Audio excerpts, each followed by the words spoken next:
Dengan mempelajari Sirah Nabawiyah, maka makin menambah kecintaan kepadanya. Semoga yang subscribe juga dimudahkan jalannya menuju surga. Silahkan tekan tombol like supaya postingan ini semakin tersebar. Dan tulis doa serta hajat pemirsa di kolom komentar. Semoga semakin banyak yang mengaminkan, maka semakin cepat terkabul.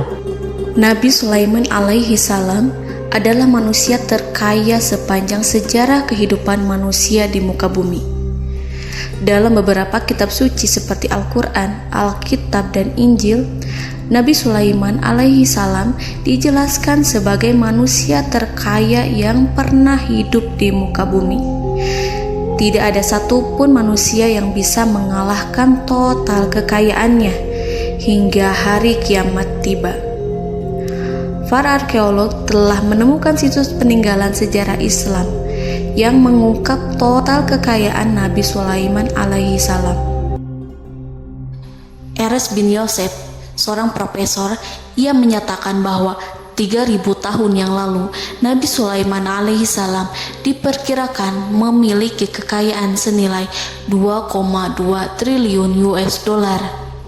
Dan bila dikonversikan dengan nilai mata uang dolar hari ini, jika dirupiahkan, maka nilainya setara dengan 32.891.870 triliun rupiah.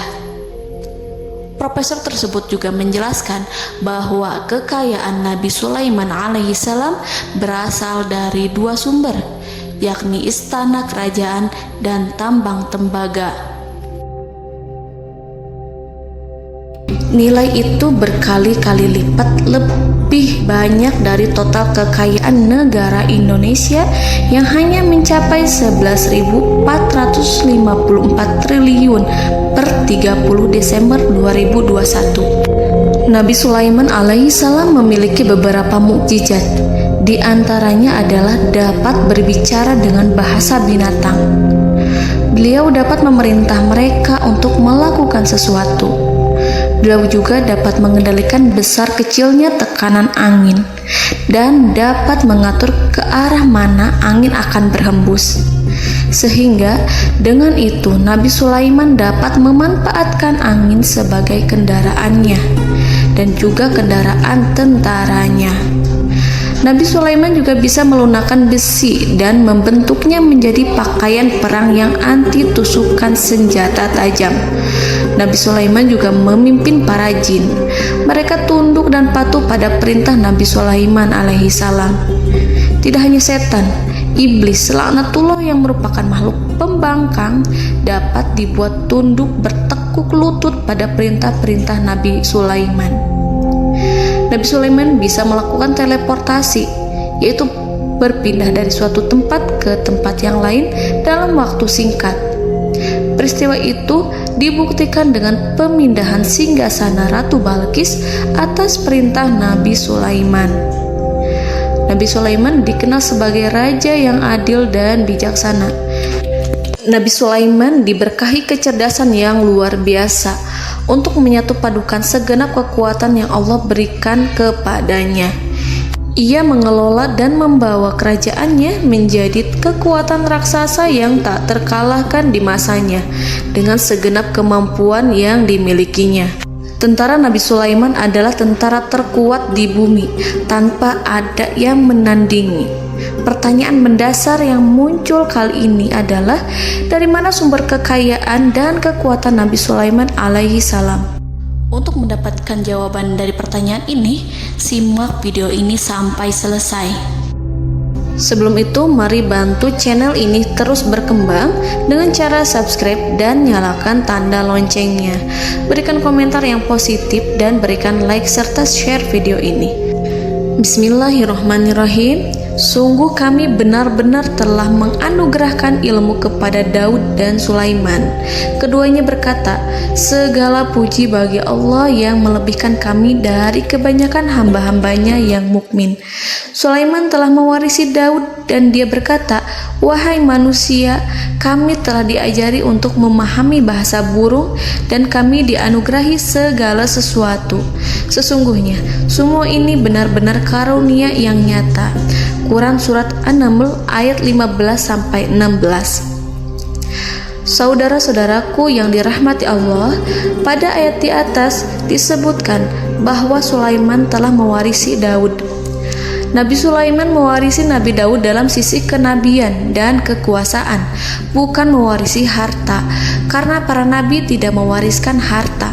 Sebab sepeninggalan mereka, harta para nabi menjadi sedekah bagi orang-orang yang ada di sekitarnya, yaitu orang-orang fakir dan orang-orang yang membutuhkan. Dan harta para nabi tidak dikhususkan bagi kalangan keluarganya. Rasulullah Shallallahu Alaihi Wasallam bersabda, "Kami para nabi tidak mewariskan." Nabi Sulaiman mewarisi kenabian dari Nabi Daud. Ini adalah hal yang jelas. Allah telah memilihnya sebagai nabi dari Bani Israel. Begitu juga Allah telah memberinya kekuasaan kerajaan sehingga ia menjadi pemimpin Bani Israel. Barangkali sesuatu yang paling penting yang diwarisi oleh Nabi Sulaiman dari Nabi Daud adalah tradisi militer. Kemajuan militer yang dahsyat telah berpindah kepada Nabi Sulaiman. Nabi Daud sebenarnya adalah seorang pengembala kambing yang sangat miskin, tetapi seiring dengan perjalanan waktu, ia menjadi komandan pasukan tiada tanding.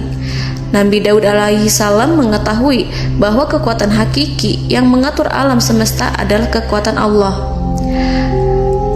Ketika Nabi Daud mengelurkan tangannya dan memegang potongan batu, lalu beliau melemparkannya dengan ketepel ke arah Jalut. Kepala Jalut retak dan ambruk menghantam tanah. Ini sebagai bentuk demonstrasi kekuatan darinya. Kehadiran Nabi Daud mengubah pasukan Bani Israel, di mana mereka sebelumnya lari jika berhadapan dengan musuh. Maka kini keberadaan mereka mulai diperhitungkan di masa hidupnya. Nabi Daud mengalami peperangan yang sangat banyak, tapi Al-Quran tidak menceritakan secara terperinci. Hal itu dikarenakan karena Al-Quran adalah kitab dakwah di jalan Allah, bukan kitab sejarah. Al-Quran hanya menceritakan di dalam Al-Quran surat Shad ayat 20, "Dan kami kuatkan kerajaannya, kerajaan Daud." Ayat tersebut berarti bahwa Nabi Daud belum terkalahkan dalam peperangan yang diikutinya. Di samping dukungan yang Allah berikan kepadanya, juga pasukan dan rakyatnya, di mana mereka adalah orang-orang yang bertauhid, menyerahkan diri kepada Allah. Allah Subhanahu wa Ta'ala mengajarkan kepada Nabi Daud hal-hal yang menjadikan pasukannya memiliki keistimewaan yang dengannya mereka dapat mengalahkan pasukan-pasukan lain, pasukan-pasukan besar yang ada di bumi pada saat itu. Allah Subhanahu wa Ta'ala berfirman dalam surat Saba ayat 10, "Dan kami telah melunakkan besi untuknya." Baju besi mungkin akan menjadi masalah dalam benak kita. Ketika orang-orang yang berperang, baju besi cukup mengganggu gerakan mereka. Kita bisa membayangkan ketika ada dua orang berperang, salah satu dapat bergerak bebas, sementara yang lainnya tidak leluasa bergerak karena tertahan dengan pakaiannya.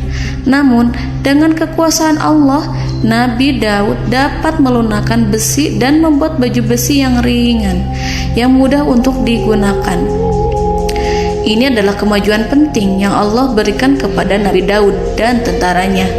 Kemajuan itu kemudian diajarkan, diwariskan dan dimiliki oleh Nabi Sulaiman alaihi salam. Nabi Sulaiman memiliki pasukan dahsyat yang melebihi pasukan manapun di bumi saat itu, atau bahkan mungkin saat ini. Bahkan Allah menambahkan karunia-Nya kepada Nabi Sulaiman yang disebutkan dalam Al-Quran surat An-Naml ayat 16. Dan Sulaiman telah mewarisi Daud, dan dia berkata, "Wahai manusia, kami telah diberi pengertian tentang suara burung, dan kami diberi segala sesuatu. Sesungguhnya ini benar-benar suatu karunia yang nyata." Saudara-saudaraku yang dirahmati Allah, pada suatu hari Nabi Sulaiman alaihi salam menengadahkan tangannya dan berdoa kepada Allah Subhanahu wa Ta'ala. Antara hati Nabi dan Allah tidak ada penghalang, tidak ada jarak, tidak ada sekatan waktu, tidak ada satupun dari para nabi yang berdoa kepada Allah kecuali doanya pasti dikabulkan.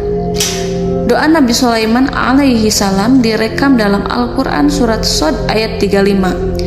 Nabi Sulaiman berkata, "Ya Tuhanku, ampunilah aku, anugerahkanlah kepadaku kerajaan yang tidak dimiliki oleh seorang pun sesudahku." Nabi Sulaiman menginginkan dari Allah sesuatu kerajaan yang belum pernah diperoleh oleh siapapun setelahnya. Allah Subhanahu wa Ta'ala mengabulkan doa Nabi Sulaiman dan memberinya kerajaan tersebut. Nabi Sulaiman mewarisi kekuasaan, kenabian, hikmah ilmu dari Nabi Daud alaihi salam. Orang-orang menyebut Nabi Sulaiman Al-Hakim, Sulaiman yang bijaksana. Kebijaksanaan Nabi Sulaiman tidak terbatas pada keadilannya di tengah-tengah manusia dan juga kasih sayangnya kepada mereka. Namun, kebijaksanaan Nabi Sulaiman juga berlaku di kalangan burung dan binatang lainnya. Nabi Daud juga mengenal bahasa burung, tetapi Nabi Sulaiman dapat berbicara dengan bahasa burung. Bahkan, ia dapat menggantikannya sebagai pembantunya. Ketika Nabi Daud bertasbih di gunung, burung-burung serta binatang buas ikut bertasbih bersamanya. Bahkan angin pun berhenti untuk mendengarkan tasbih itu. Sedangkan Nabi Sulaiman alaihi salam, Allah Subhanahu wa Ta'ala memberinya karunia lebih dari itu, di mana binatang-binatang buas tunduk padanya, begitu juga angin dan burung. Saudara-saudaraku yang dirahmati Allah, Nabi Sulaiman alaihi salam mampu mendengarkan bisikan semut yang berbicara kepada sesama mereka. Bahkan, ia mampu memerintahkan semut tersebut sehingga semut itu menjadi taat pada perintahnya. Pasukan Nabi Sulaiman memiliki kekuatan yang sangat dahsyat.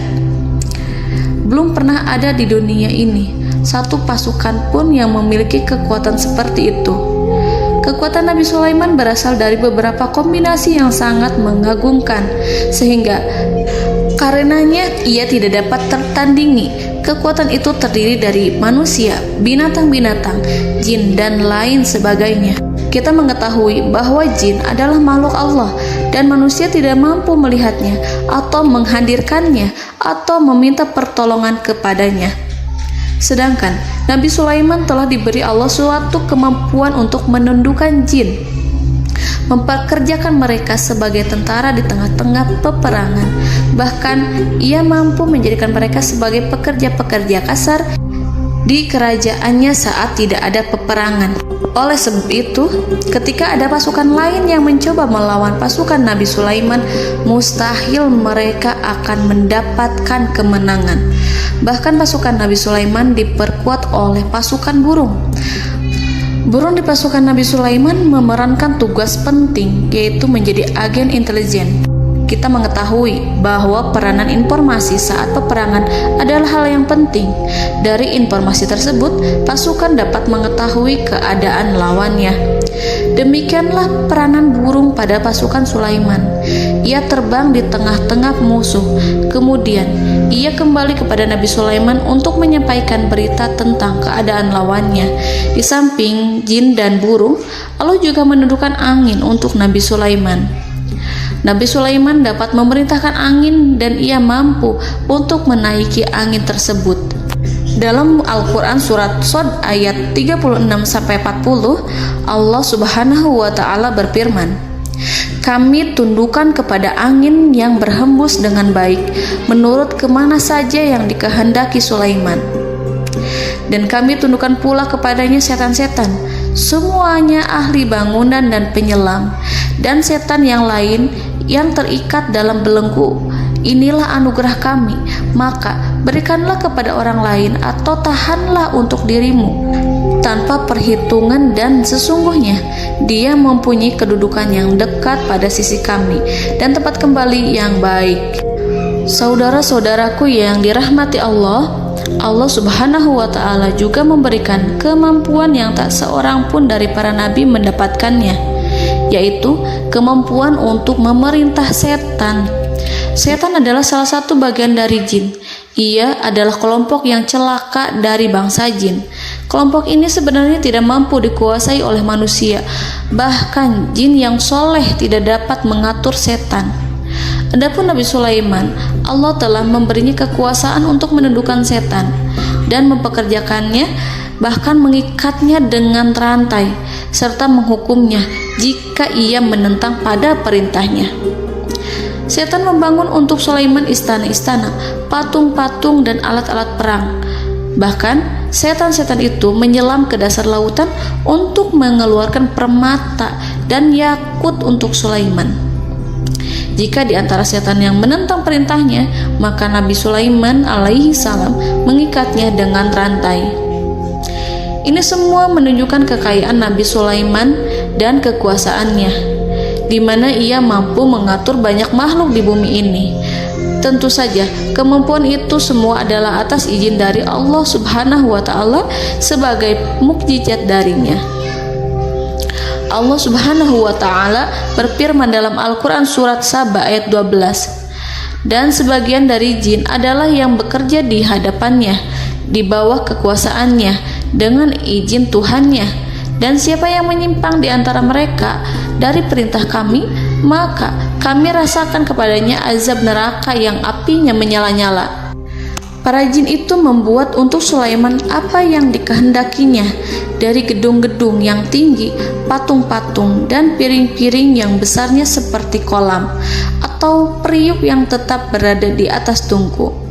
Saudara-saudaraku yang dirahmati Allah, Nabi Sulaiman yang bijaksana adalah penguasa yang tak tertandingi di muka bumi. Meskipun memperoleh nikmat-nikmat khusus yang agung itu yang Allah berikan kepada Sulaiman, beliau tetap menunjukkan dirinya sebagai manusia yang paling banyak berzikir kepada Allah dan manusia yang paling banyak bersyukur di zamannya.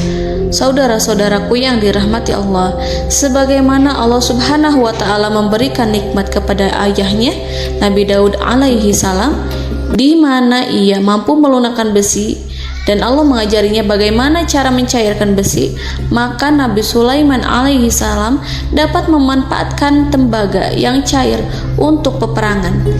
Dan juga di saat perdamaian, pada saat peperangan, beliau mencampur tembaga dengan besi dan menjadikannya perunggu. Mereka menggunakan senjata-senjata perunggu dalam peperangan seperti pedang, baju besi, dan juga pisau.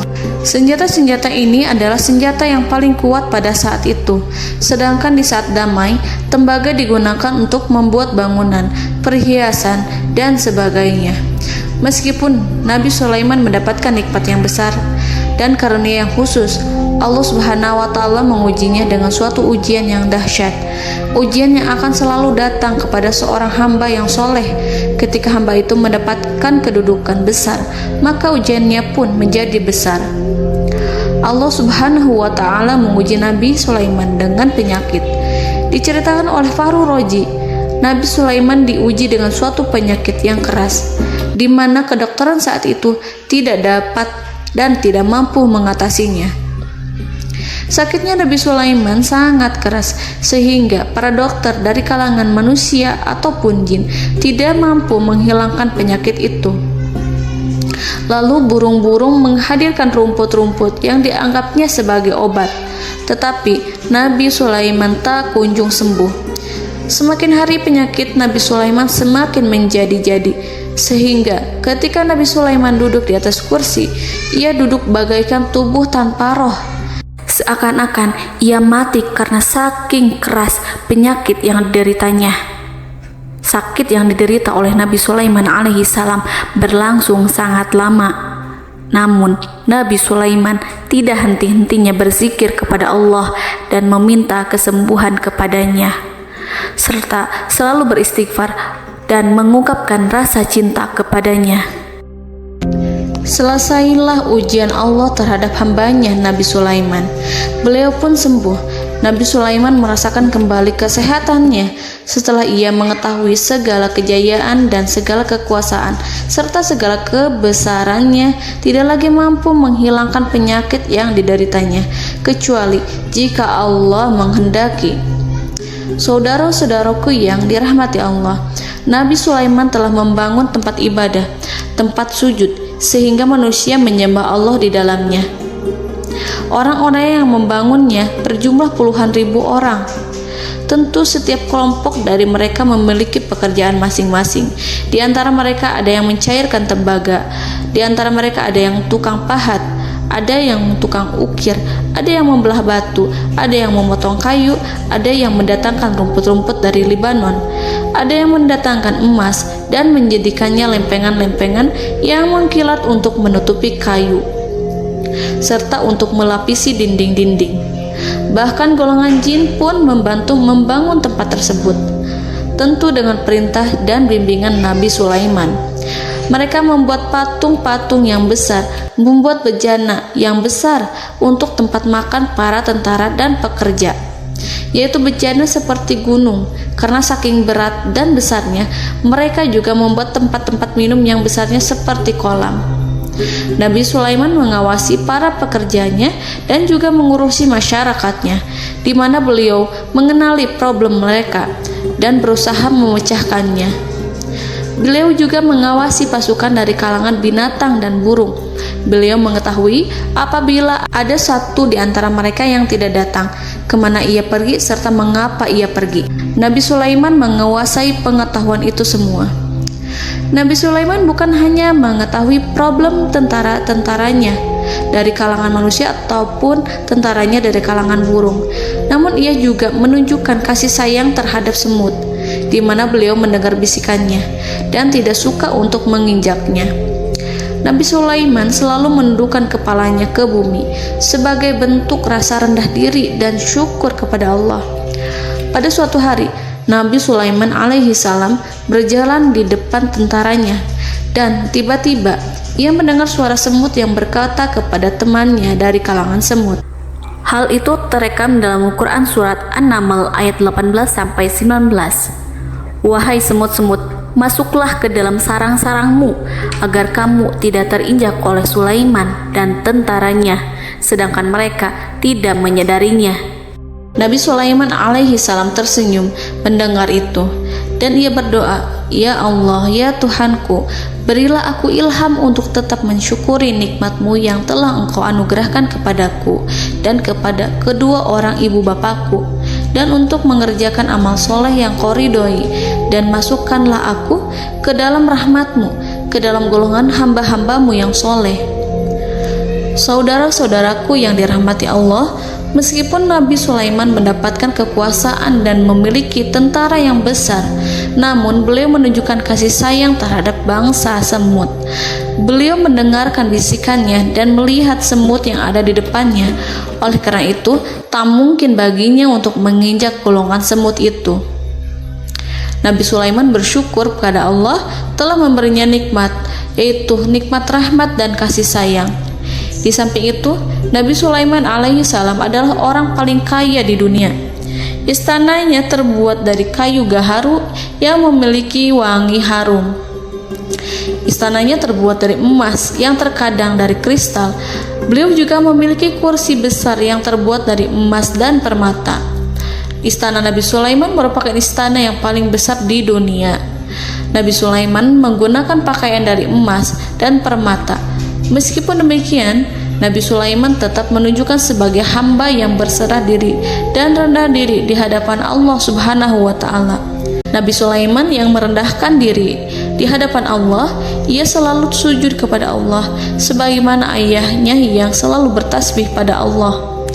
Nabi Sulaiman selalu melantunkan lagu-lagu cinta ilahi dan hanya memuji Allah Subhanahu wa Ta'ala. Pada suatu hari, Nabi Sulaiman alaihi salam mengeluarkan perintah kepada pasukannya untuk bersiap-siap. Kemudian, Nabi Sulaiman keluar dan memeriksa pasukannya satu demi satu. Kelompok yang pertama adalah kelompok manusia. Nabi Sulaiman memperhatikan kesiapan mereka. Lalu Nabi Sulaiman mengeluarkan perintah-perintah kepada mereka. Kemudian Nabi Sulaiman memeriksa kelompok jin dan menyampaikan perintahnya kepada mereka. Beliau memenjarakan jin yang tampak bermalas-malasan saat bekerja. Lalu beliau memeriksa binatang dan berkata kepada mereka, apakah mereka sudah makan dengan baik? Apakah mereka tidur dengan nyenyak? Apakah ada yang mengadu pada mereka, misalkan karena penyediaan makanan yang tidak layak? Apakah ada di sana yang sakit dan lain sebagainya? Ketika Nabi Sulaiman merasa puas dengan semuanya, Nabi Sulaiman memasuki tenda tempat berkumpulnya para burung. Nabi Sulaiman alaihissalam kemudian memasuki tenda tersebut, mengamati keadaan di sekitarnya, sehingga beliau mengetahui bahwa ada satu burung yang tidak hadir, yaitu burung hudhud. Mengapa aku tidak melihat burung hudhud? Burung-burung yang lain tampak terdiam sebagai penghormatan, dan mereka mendengarkan apa yang akan dikatakan pemimpin mereka. Nabi Sulaiman mengarahkan pandangannya pada semua burung dan tidak menemukan burung hudhud di antara mereka. Tak seekor burung pun yang mengetahui keberadaannya. Burung hudhud absen pada apel wajib kali ini. Nabi Sulaiman mulai menampakkan kemarahannya. Tiba-tiba seekor burung kecil memberanikan diri untuk berkata kepada Nabi Sulaiman, "Wahai Nabi yang mulia, seharusnya Hudhud ada bersamaku kemarin untuk melaksanakan tugas penyelidikan. Ia adalah pemimpin misi itu. Namun burung Hudhud belum datang. Oleh karena itu, aku tidak pergi bersamanya." Burung itu tampak gemetar. Nabi Sulaiman mengetahui bahwa Hudhud tidak hadir dan tak seorang pun mengetahui kemana ia pergi. Burung hudhud pergi tanpa izin terlebih dahulu. Dalam keadaan marah, Nabi Sulaiman berkata, "Sungguh aku benar-benar akan mengazabnya dengan azab yang sangat keras atau benar-benar menyembelihnya, kecuali jika ia benar-benar datang kepadaku dengan alasan yang jelas."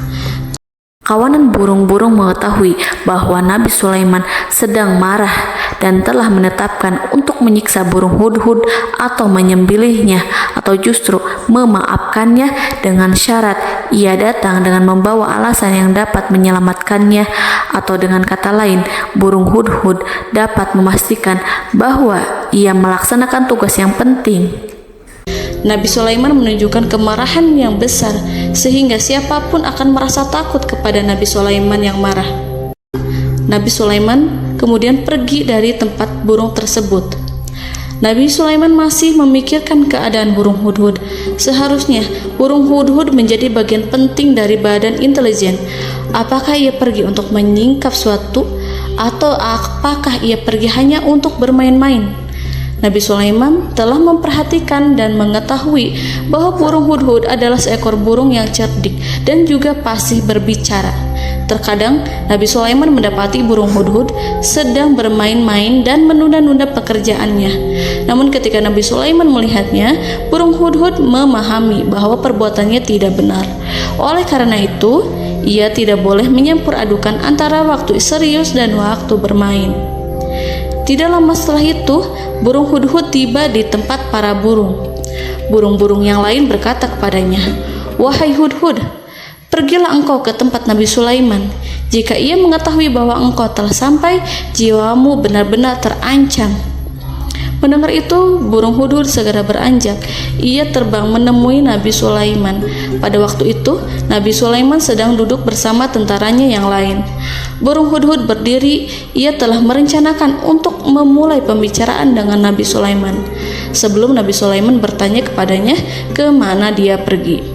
Ini sebagai bukti bahwa hudhud telah melaksanakan suatu tugas yang penting.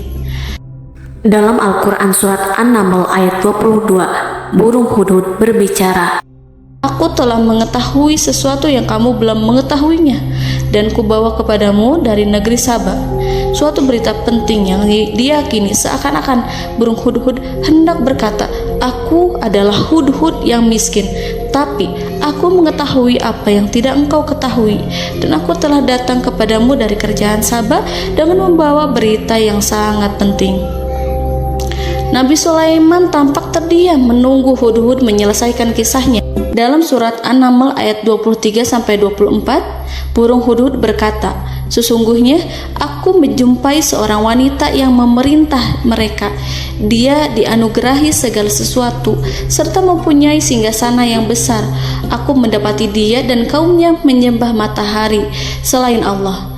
Dan setan-setan telah menjadikan mereka memandang indah perbuatan-perbuatan mereka, lalu menghalangi mereka dari jalan Allah, sehingga mereka tidak mendapat petunjuk. Burung hudhud diam. Nabi Sulaiman merasa bahwa hudhud menunjukkan kepasihan lisannya. Nabi Sulaiman berkata dalam Quran surat An-Naml ayat 27 sambil menunjukkan senyum manisnya. Nabi Sulaiman berkata, "Akan kami lihat apakah kamu benar wahai hudhud, ataukah kamu termasuk orang-orang yang berdusta." Seakan-akan burung hudhud ingin mengatakan, "Aku tidak berbohong, wahai Nabi yang mulia." Namun diamnya Sulaiman membuat takut sehingga burung hudhud terdiam. Nabi Sulaiman terdiam karena berpikir, lalu ia memutuskan sesuatu setelah itu. Beliau melihat kepada lainnya dan meminta secari kertas dan pena. Nabi Sulaiman menulis surat dan menyerahkan kepada hudhud serta memerintahkan kepadanya seperti yang dikatakan dalam Quran surat An-Naml ayat 28. "Pergilah dengan membawa suratku ini, lalu jatuhkanlah kepada mereka, kemudian berpalinglah dari mereka, lalu perhatikanlah apa yang mereka bicarakan." Al-Quranul Karim hanya menceritakan dalam Al-Quran surat An-Naml bagaimana perginya hudhud dan bagaimana ia menyerahkan surat itu. Lalu Al-Quran langsung menyebut keadaan kerajaan Balqis yang saat itu sedang membaca surat di depan para pembesar kerajaan dan para menterinya. Dalam Quran surat An-Naml ayat 29-31 berkatalah Balqis, "Wahai pembesar-pembesar, sesungguhnya telah dijatuhkan kepadaku sebuah surat yang mulia. Sesungguhnya surat ini dari Sulaiman, dan sesungguhnya isinya dengan menyebut nama Allah yang Maha Pengasih lagi Maha Penyayang, bahwa janganlah kalian berlaku sombong terhadapku dan datanglah kepadaku sebagai orang-orang yang berserah diri." Saudara-saudaraku yang dirahmati Allah, dalam surat tersebut Nabi Sulaiman menyebutkan supaya mereka menyerahkan diri dan tunduk kepada perintah Nabi Sulaiman. Nabi Sulaiman memerintahkan agar mereka meninggalkan penyembahan terhadap matahari. Nabi Sulaiman tidak mempersoalkan akidah mereka dan tidak memuaskan mereka dengan apapun. Nabi Sulaiman hanya memerintahkan bahwa ia berada di atas kebenaran. Bukankah ia didukung kekuatan yang berlandaskan keyakinan yang dimilikinya? Nabi Sulaiman hanya memerintahkan mereka agar tunduk dan patuh kepadanya. Ratu Sabak menyampaikan surat tersebut di tengah-tengah kaumnya. Dalam Quran surat An-Naml ayat 32 dijelaskan, "Dan berkatalah Balqis, wahai para pembesar, berilah aku pertimbangan dalam urusanku ini. Aku tidak pernah memutuskan sesuatu persoalan sebelum kamu berada dalam majelisku." Saudara-saudaraku yang dirahmati Allah, para pembesar istana Balqis menentang surat tersebut. Isi surat itu membangkitkan kesombongan kaum Sabak, di mana mereka merasa lebih kuat. Mereka mengetahui bahwa di sana ada seorang yang mencoba menentang mereka dan mengisyaratkan peperangan kepada mereka. Lalu ia meminta kepada mereka untuk memenuhi syarat-syaratnya sebelum terjadinya peperangan dan kekalahan. Dalam surat An-Naml ayat 33, mereka menjawab, "Kita adalah orang-orang yang memiliki kekuatan dan juga memiliki keberanian yang sangat besar dalam peperangan, dan keputusan berada di tanganmu, wahai ratuku. Maka pertimbangkanlah apa yang akan kamu perintahkan." Saudara-saudaraku yang dirahmati Allah, para pembesar kaum Sabak seakan ingin berkata, "Kita siap untuk melaksanakan perang." Tampaknya ratu itu memiliki kebijakan yang lebih baik dari pembesar kaumnya. Surat Sulaiman itu membuatnya berpikir lebih jernih dan lebih berhati-hati. Ia berusaha sebisa mungkin menghindari peperangan. Ratu itu berpikir dalam tempo yang lama. Nama Sulaiman tidak diketahuinya dan ia pun belum pernah mendengarnya. Oleh karena itu, Ratu kaum Saba tidak mampu mengetahui dan mendeteksi seberapa besar kekuatan Nabi Sulaiman. Boleh jadi Nabi Sulaiman memiliki kekuatan yang dahsyat, sehingga ia mampu memerangi kekuasaannya dan mengalahkannya. Kemudian Ratu memperhatikan apa yang ada di sekelilingnya. Ia melihat kemajuan masyarakatnya dan juga kekayaannya. Barangkali ia mengira bahwa Nabi Sulaiman iri terhadap kemajuan dan kekayaannya itu, sehingga Nabi Sulaiman ingin menyerangnya. Setelah mempertimbangkan isi surat Nabi Sulaiman dengan cermat, Ratu Saba memilih untuk tidak bersikap ceroboh dan bodoh. Ratu lebih suka untuk menggunakan bahasa kelembutan. Ia mengirim kepada Nabi Sulaiman suatu hadiah yang besar. Ratu mengira bahwa Nabi Sulaiman seorang yang ambisius, yang boleh jadi ia telah mendengar tentang kekayaan kerajaan Saba. Para utusan pergi dengan membawa hadiah dari Ratu Saba. Ratu berharap agar mereka dapat memasuki kerajaan Nabi Sulaiman dan akan mengetahui kondisi kerajaannya. Saat mereka pulang, Ratu ingin mendengar secara langsung dari mereka tentang bagaimana keadaan kaum Nabi Sulaiman dan pasukannya. Setelah mendapatkan informasi yang cukup, maka Ratu Balqis dapat membuat sesuatu keputusan yang tepat. Ratu menyembunyikan apa yang terlintas dalam pikirannya, lalu ia berbicara kepada pembesar istananya bahwa ia dapat menyingkap niat jahat Raja Sulaiman melalui cara mengirimkan hadiah kepadanya. Ratu lebih memilih cara tersebut dan menunggu reaksi dari Nabi Sulaiman. Ratu berhasil memuaskan para pembesar istana, dan untuk sementara ia menghilangkan ide untuk berperang. Karena para raja jika menyerang suatu desa, maka pemimpin desa tersebut adalah orang yang paling banyak mendapatkan kehinaan. Akhirnya, para pembesar kaumnya merasa puas dengan pikiran Ratu Balqis. Saudara-saudaraku yang dirahmati Allah, dalam surat An-Naml ayat 34-35 dijelaskan, Ratu Balqis berkata, "Sesungguhnya raja-raja apabila memasuki suatu negeri, niscaya mereka akan membinasakannya dan menjadikan penduduknya yang mulia menjadi hina, dan demikian pula lah yang akan mereka perbuat. Dan sesungguhnya aku akan mengirim utusan kepada mereka dengan membawa hadiah, dan aku akan menunggu apa yang akan dibawa kembali oleh utusan itu." Kemudian sampailah hadiah dari Ratu Balqis kepada Nabi Sulaiman. Para intelijen Nabi Sulaiman memberitahunya bahwa utusan Balqis datang dengan membawa hadiah. Nabi Sulaiman langsung mengetahui bahwa Ratu Balqis itu sengaja mengirim orang-orangnya untuk mengetahui atau untuk mendapatkan informasi tentang kekuatannya. Lalu setelah itu ia akan mengambil keputusan atau mengambil sikap kepada kerajaan Sulaiman. Nabi Sulaiman segera memanggil semua pasukannya untuk berkumpul. Utusan Balqis segera memasuki istana Nabi yang dipenuhi dengan pasukan yang besar bersenjata.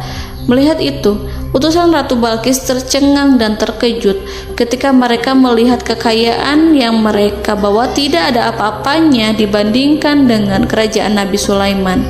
Hadiah mereka tampak tidak berarti.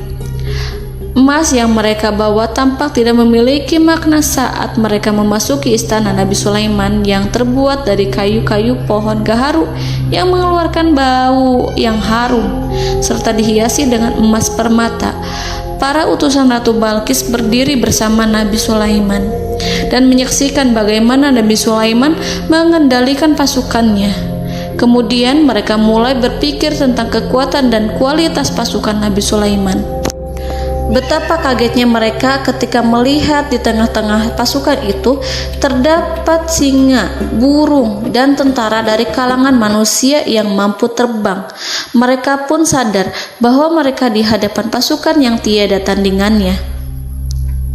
Selesailah demonstrasi pasukan Nabi Sulaiman. Kemudian para utusan ratu dipersilahkan maju ke tempat hidangan makanan. Para utusan itu sangat terkejut ketika melihat berbagai macam makanan dari penjuru dunia ada di depannya. Dan di antara makanan itu terdapat pula makanan yang biasa ditemukan di negeri mereka. Tetapi mereka melihat bahwa makanan itu memiliki rasa yang lebih istimewa. Selain itu, Piring-piring yang ada di terbuat dari emas, dan mereka dilayani oleh laki-laki yang berhias dengan emas. Di meja makan itu terdapat burung, ikan laut, dan berbagai macam daging yang mereka tidak mampu lagi membedakan daging apa itu. Nabi Sulaiman tidak makan bersama mereka, tapi beliau makan dengan menggunakan piring yang terbuat dari kayu. Beliau memakan roti yang kering yang dicampur dengan minyak. Inilah makanan yang dipilih Nabi Sulaiman. Makan bersama mereka dalam keadaan diam, mereka merasa kehadiran Nabi Sulaiman menciptakan suatu wibawa yang luar biasa. Selesai perjamuan itu, lalu dengan sangat malu mereka menyerahkan hadiah dari Ratu Balqis kepada Nabi Sulaiman. Hadiah itu berupa emas yang bagi mereka hadiah itu sangat bernilai tinggi. Tapi di sini hadiah itu tampak kecil di hadapan kekayaan-kekayaan Nabi Sulaiman yang sangat mengagumkan. Nabi Sulaiman memperhatikan hadiah dari Ratu Balqis itu dan berkata dalam Quran surat An-Naml ayat 36, "Maka apa yang diberikan Allah kepadaku lebih baik daripada apa yang diberikannya kepadamu, tetapi kamu merasa bangga dengan hadiahmu." Raja Sulaiman menyingkap dengan kata-katanya yang singkat itu penolakannya terhadap hadiah mereka. Ia memberitahu utusan itu bahwa ia tidak menerima hadiah tersebut. Ia tidak merasa puas dengan hadiah itu. Yang membuatnya puas hanyalah, "Janganlah kalian berlaku sombong terhadapku, dan datanglah kepadaku sebagai orang-orang yang berserah diri." Lalu Nabi Sulaiman berkata kepada mereka dengan pelan.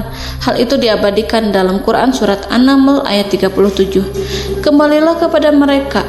Kami akan mendatangi mereka dengan bala tentara yang mereka tidak kuasa melawannya, dan pasti kami akan mengusir mereka dari negeri itu, yaitu negeri Saba, dengan terhina, dan mereka akan menjadi tawanan-tawanan yang hina." Saudara-saudaraku yang dirahmati Allah, Nabi Sulaiman kemudian meninggalkan para utusan ratu setelah terlebih dahulu mengancam mereka. Para utusan itu berharap agar Nabi Sulaiman mau menunggu kunjungan Ratu Balqis yang akan membawa misi perdamaian.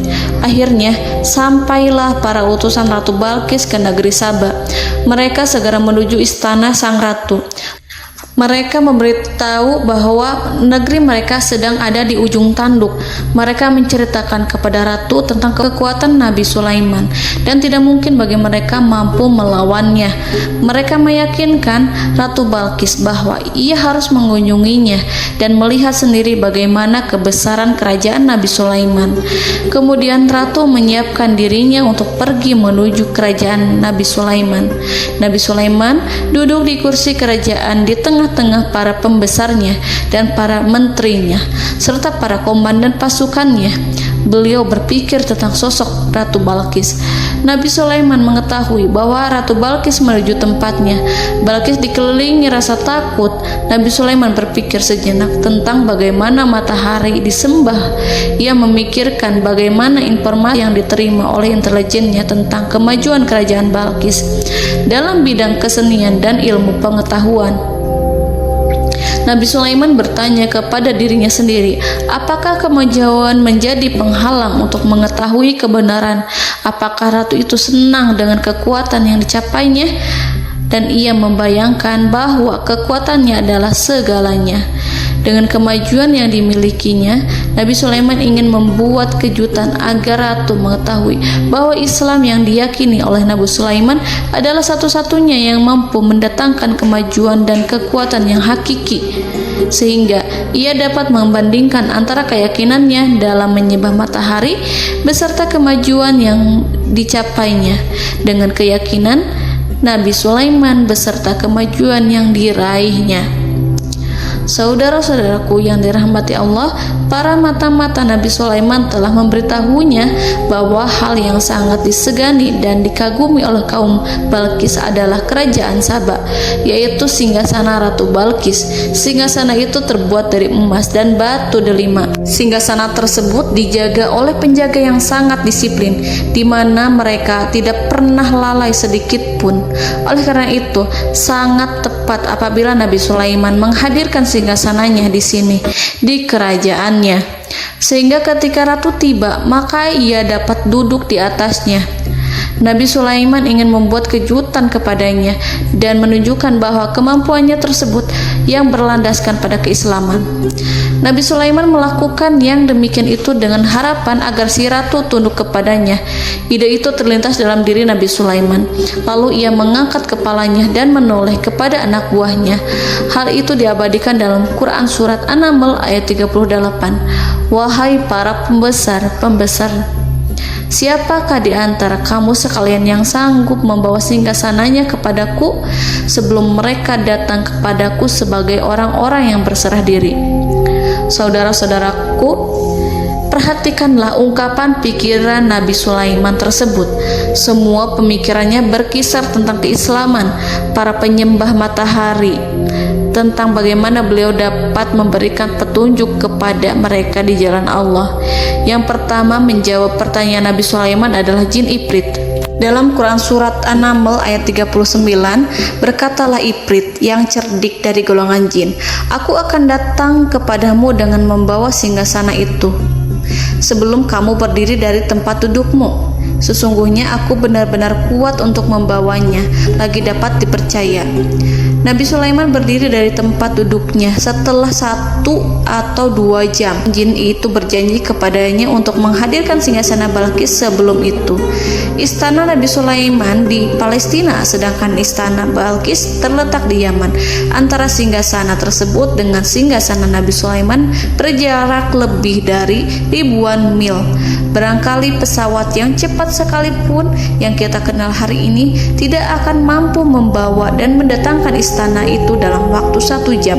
Tetapi masalahnya di sini, berhubung dengan kekuatan jin yang serba misterius, Nabi Sulaiman tidak mengomentari sedikit pun terhadap apa yang dikatakan oleh Ifrit.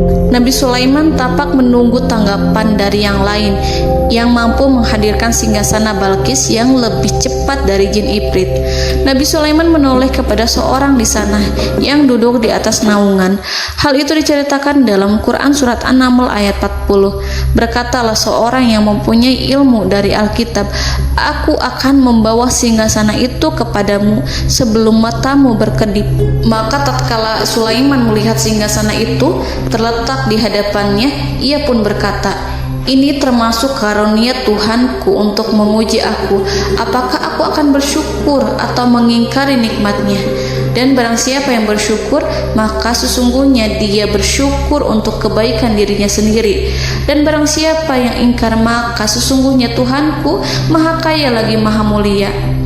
Saudara-saudaraku, belum lama seorang yang mempunyai ilmu dari Alkitab menyatakan kalimatnya, sehingga singgasana itu tiba-tiba ada di depan Nabi Sulaiman yang mampu menghadirkan singgasana itu lebih cepat dari kedipan mata.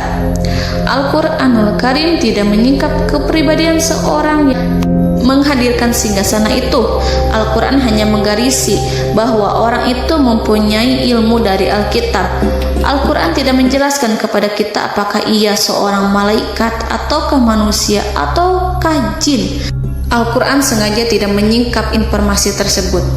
Saudara-saudaraku yang dirahmati Allah, setelah melihat singgasana itu, Nabi Sulaiman bersyukur kepada Allah. Ia mulai memperhatikan singgasana sang ratu. Singgasana tersebut merupakan simbol pembangunan dan juga kemajuan, tetapi tampaknya ia hanya sesuatu yang biasa saja jika dibandingkan dengan kekuasaan dan kebesaran ciptaan yang dibuat oleh manusia jin di kalangan istana Nabi Sulaiman. Nabi Sulaiman memikirkan dalam tempo yang lama singgasana Ratu Balkis itu. Kemudian beliau memerintahkan agar singgasana itu diperbaiki, sehingga saat Ratu Balkis datang, Nabi Sulaiman akan mengujinya apakah Ratu Balkis dapat mengenali singgasananya ataukah tidak. Dalam Al-Quran surat An-Naml ayat 41, Nabi Sulaiman berkata, "Ubahlah baginya singgasananya, maka kita akan melihat apakah dia mengenal ataukah dia termasuk orang-orang yang tidak mengenalnya." Saudara-saudaraku yang dirahmati Allah, Nabi Sulaiman memerintahkan agar dibangun istana yang akan digunakan untuk menyambut Ratu Balqis. Nabi Sulaiman memilih tempat di laut dan ia memerintahkan agar dibangun suatu istana di mana sebagian besar terdiri dari air laut. Nabi Sulaiman memerintahkan agar lantainya itu terbuat dari kaca yang tebal dan kuat, sehingga orang-orang yang berjalan di atas istana itu akan dapat melihat di bawahnya ada ikan-ikan yang berwarna-warni yang berenang-renang ke sana kemari, dan mereka akan melihat rumput-rumput laut yang bergerak-gerak. Akhirnya, selesailah pembangunan istana itu. Saking bersihnya kaca lantainya sehingga tampak di sana tidak ada kaca. Burung hudhud memberitahu Nabi Sulaiman bahwa Ratu Balqis telah sampai di dekat kerajaannya. Kemudian Ratu Balqis datang. Al-Quran tidak menyebutkan keadaan Nabi Sulaiman saat menyambut Balqis, namun Al-Quran menunjukkan dua sikap Ratu Balqis ketika pertama kali datang. Yang pertama, bagaimana sikap Ratu Balqis ketika pertama kali melihat singgasananya yang datang mendahuluinya, padahal ia telah meninggalkan pengawalnya untuk setia menjaga singgasana itu. Keadaan kedua adalah keadaan ketika di depan istana yang dibangun untuk menyambut Ratu Balqis. Istana itu penuh dengan permata dan banyak ikan berenang di bawahnya. Dalam Quran surat An-Naml ayat 42 dijelaskan, dan ketika Balqis datang, ditanyakanlah kepadanya, "Serupa inikah singgasanamu?" Balqis menjawab, "Seakan-akan singgasana ini adalah singgasanaku. Kami telah diberi pengetahuan sebelumnya dan kami adalah orang-orang yang berserah diri."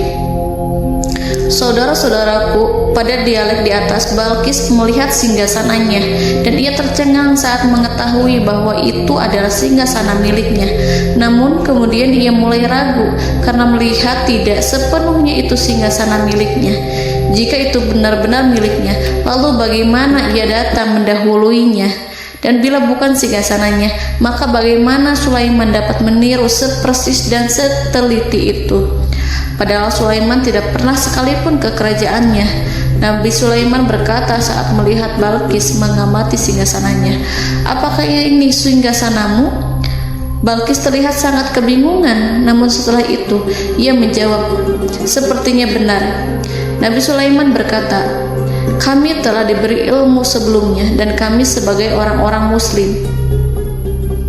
Saudaraku yang dirahmati Allah, melalui pertanyaan Nabi Sulaiman ingin mengisyaratkan kepada Balqis agar ia membandingkan antara keyakinannya beserta ilmu yang dicapainya dengan keyakinan Nabi Sulaiman yang muslim beserta pengetahuan yang telah diraihnya. Penyembahan terhadap matahari dan pencapaian ilmu yang dicapai oleh Ratu Balqis tanpa tidak ada apa-apanya dibandingkan dengan ilmu Nabi Sulaiman dan keislamannya. Nabi Sulaiman telah mendahuluinya dalam bidang ilmu karena keislamannya. Karena itu, sangat mudah baginya untuk mengungguli Balqis dalam ilmu-ilmu yang lainnya. Demikianlah yang disyaratkan dalam pertanyaan Nabi Sulaiman kepada Ratu Balqis. Ratu Saba itu mengetahui bahwa ini adalah singgasananya, di mana singgasana itu datang lebih dahulu daripada dirinya. Beberapa bagian darinya telah diubah saat Balqis masih di perjalanan menuju ke tempat Nabi Sulaiman.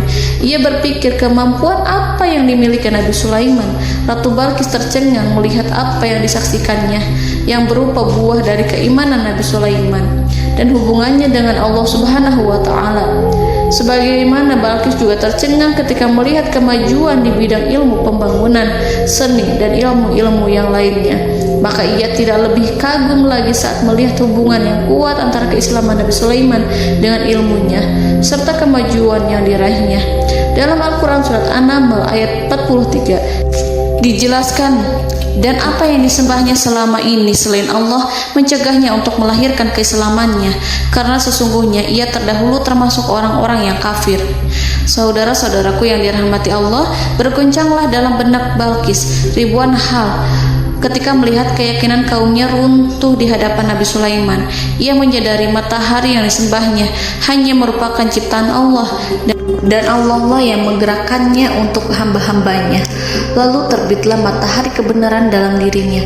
Hatinya diterangi oleh cahaya baru yang tidak akan tenggelam seperti tenggelamnya matahari. Masa keislamannya hanya menunggu waktu. Ratu Balqis memilih waktu yang tepat untuk mengumumkan keislamannya. Allah Subhanahu wa Ta'ala berfirman dalam Quran Surat An-Naml ayat 44. Dikatakan kepadanya, masuklah ke dalam istana. Maka tatkala ia melihat lantai istana itu, dikiranya kolam air yang besar dan disingkapnya dua betisnya. Berkatalah Sulaiman, sesungguhnya ia adalah istana licin yang terbuat dari kaca. Berkatalah Balqis, wahai Tuhanku, sesungguhnya aku telah berbuat zalim terhadap diriku, dan aku berserah diri bersama Sulaiman kepada Allah Tuhan semesta alam. Saudara-saudaraku yang dirahmati Allah, dikatakan kepada Balqis, masuklah ke dalam istana. Ketika ia masuk, maka ia tidak menyaksikan adanya kaca, tetapi ia melihat air, sehingga ia mengira akan bersinggungan dengan air. Lalu ia menyingkapkan sedikit bajunya agar bajunya itu tidak basah. Nabi Sulaiman mengingatkannya tanpa melihatnya agar ia tidak khawatir terhadap pakaiannya, karena pakaiannya tidak akan basah sebab di sana tidak ada air. Itu sekedar kaca yang halus, yang saking halusnya sehingga ia tidak tampak. Pada kesempatan itulah Balqis mengumumkan keislamannya yang mengakui kelalimannya, dan ia menyatakan menyerahkan diri kepada Nabi Sulaiman dan kepada Allah Tuhan semesta alam. Lalu kaumnya pun mengikutinya dan mereka memeluk Islam. Balqis menyadari ia berhadapan dengan penguasa yang terbesar di bumi dan Nabi Allah yang mulia.